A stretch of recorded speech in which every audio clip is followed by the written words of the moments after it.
जंगल एक ऐसा नाम जिसे सुनते ही लोगों के रोंगटे खड़े हो जाते थे।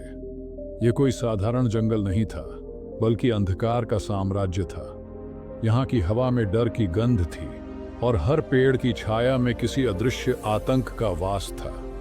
जंगल के बीचों बीच एक पुराना बरगद का पेड़ था, जिसकी जड़ें इतनी मोटी और घनी थीं कि मानो वे जमीन को जकड़े हुए हों। उस पेड़ के नीचे अक्सर एक अजीब सा सन्नाटा छा जाता था, जैसे कि प्रकृति भी वहां की घटनाओं से डर गई हो।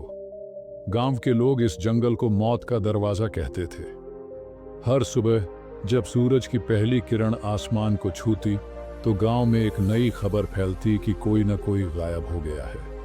कुछ लोग कहते कि उन्हें जंगल की ओर जाते देखा गया था, लेकिन वे कभी वापस नहीं आए। गांव के बुजुर्गों का मानना था कि यह सब अंगुलीमाल का काम है। उसका नाम सुनते ही लोगों के चेहरे पर डर की लहर दौड़ जाती थी। वह जंगल जो इंसानों के लिए मौत का दरवाजा बन चुका था। गांव की एक बूढ़ी औरत, जिसका नाम माया था, अक्सर बच्चों को डराने के लिए कहती, अगर तुम शाम को बाहर खेलोगे तो अंगुलीमाल तुम्हें उठा ले जाएगा। वह तुम्हारी उंगलियां काटकर अपनी माला में पिरो लेगा। बच्चे डर से सहम जाते और शाम होते ही घर के अंदर दुबक जाते। लेकिन यह सिर्फ बच्चों का डर नहीं था, बल्कि हर उम्र के लोगों के मन में अंगुलीमाल का भय बसा हुआ था। एक दिन गांव के मुखिया ने एक बैठक बुलाई। सभी लोग इकट्ठे हुए और उन्होंने इस समस्या पर चर्चा की।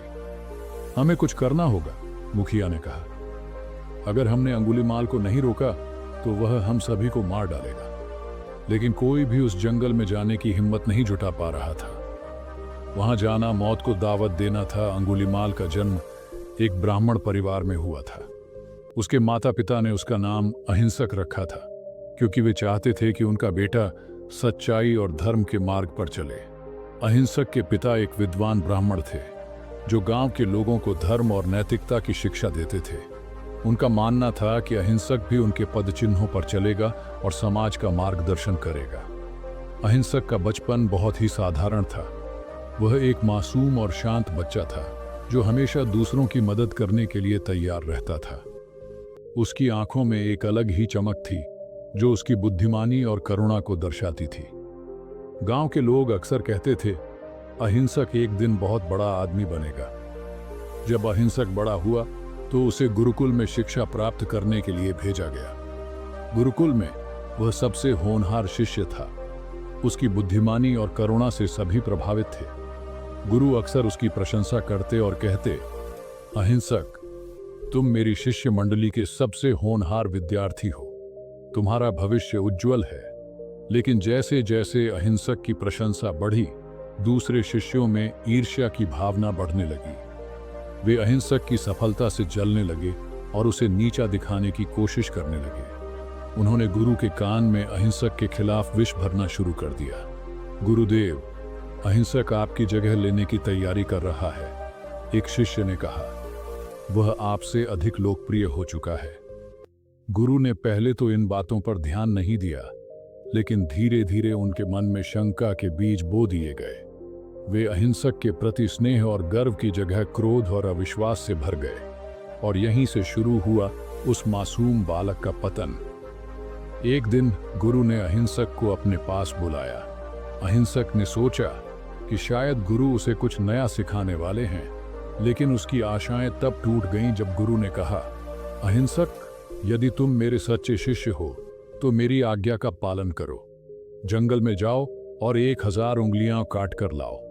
यही तुम्हारी परीक्षा है। अहिंसक के मन में तूफान आ गया। उसकी आंखों में आंसू आ गए और वह गुरु से बोला, गुरुदेव, यह तो अधर्म है। मैं ऐसा कैसे कर सकता हूं? लेकिन गुरु ने उसकी बात नहीं सुनी और कहा, अगर तुम मेरी आज्ञा का पालन नहीं कर सकते तो तुम मेरे शिष्य कहलाने योग्य नहीं हो। अहिंसक रोते हुए गुरु की बात मानने के लिए विवश हो गया। वह जंगल की ओर चल पड़ा, जहां उसके जीवन का सबसे अंधकारमय अध्याय शुरू होने वाला था। यही उसका पहला कदम था, जिसने उसे अंगुलीमाल बना दिया। जंगल में प्रवेश करते ही अहिंसक के मन में एक अजीब सी घबराहट होने लगी। वह जानता था कि यहाँ से वापस लौटना उसके लिए असंभव होगा। जंगल की हवा में एक अजीब सी गंध थी, जो उसके मन को और भी अशांत कर रही थी। वह धीरे धीरे आगे बढ़ता रहा और हर कदम पर उसे लग रहा था कि कोई उसे देख रहा है, लेकिन वह जानता था कि यहाँ कोई नहीं है सिवाय उसके और उसके अंधकार के। अहिंसक ने एक पेड़ के नीचे बैठकर सोचना शुरू किया। क्या मैं वाकई ऐसा कर सकता हूं? उसने खुद से पूछा। क्या मैं इतना निर्दयी बन सकता हूं? लेकिन गुरु की आज्ञा उसके दिल और दिमाग पर हावी थी। उसने खुद को समझाया कि यह सिर्फ एक परीक्षा है और उसे इसे पास करना होगा। थोड़ी देर बाद अहिंसक ने एक यात्री को देखा। वह यात्री जंगल से गुजर रहा था और उसके चेहरे पर कोई डर नहीं था। अहिंसक ने सोचा कि शायद यही उसका पहला शिकार होगा। उसने खुद को संभाला और यात्री के पास जाकर बोला, रुको, तुम्हें यहां से जाने की अनुमति नहीं है। यात्री ने अहिंसक को देखा और मुस्कुराया। क्यों नहीं? उसने पूछा। क्या तुम मुझे रोक सकते हो? अहिंसक के मन में एक संघर्ष चल रहा था। वह जानता था कि यह गलत है, लेकिन गुरु की आज्ञा उस पर हावी थी। उसने अपनी तलवार निकाली और यात्री की ओर बढ़ा। यात्री ने डर नहीं दिखाया, बल्कि उसने अहिंसक की आंखों में देखा और बोला, तुम्हारी आंखों में डर है, तुम यह नहीं करना चाहते। लेकिन अहिंसक ने उसकी बात नहीं सुनी। उसने अपनी तलवार से यात्री की उंगली काट दी। यात्री चिल्लाया और गिर पड़ा।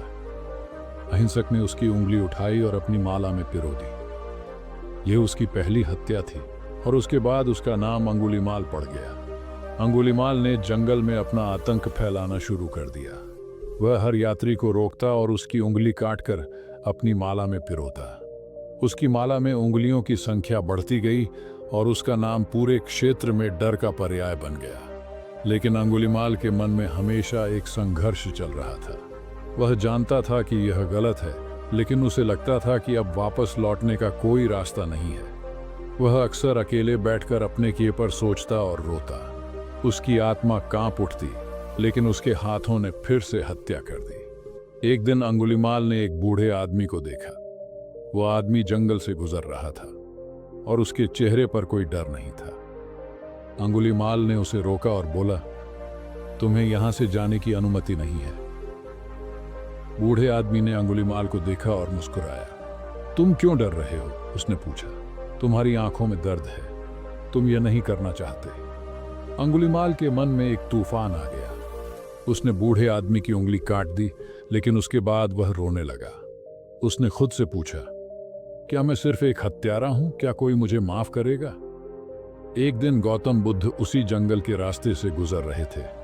गांव के लोगों ने उन्हें रोकने की कोशिश की।